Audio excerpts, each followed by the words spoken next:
Hello दोस्तों, राधे राधे। हमरा YouTube channel पे रउआ सबके स्वागत बा। हम रउआ सबके बीच में एगो विवाह गारी गीत लेके आइल बानी। इ गीत सुनी जा और बताई जा कि इ गीत रउआ सबके कैसन लागल। कमेंट में जरूर लिखब जा। 1.25 लाख के साड़ी पेनी घूमेली दुल्हा के दिदिया। 1.25 लाख के साड़ी पेनी घूमेली दुल्हा के दिदिया। अब के कारा महलिया डेरा डाली। हाय सिया राम से भजो। अब के कारा महलिया डेरा डाली। हाय सिया राम से भजो।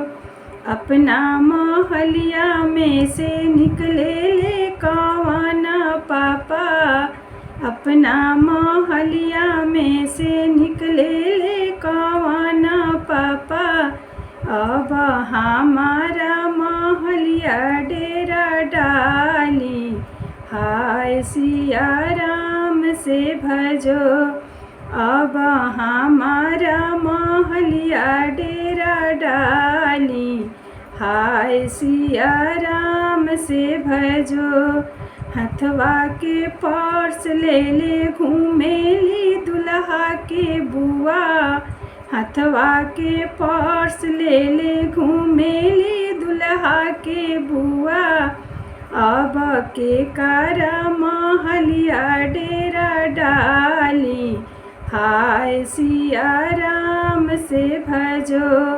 अब के कारा महलिया डेरा डाली। हाय सिया राम से भजो।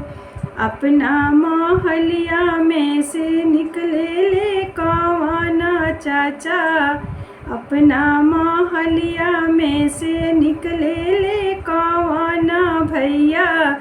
अब हमारा महलिया डेरा डाली।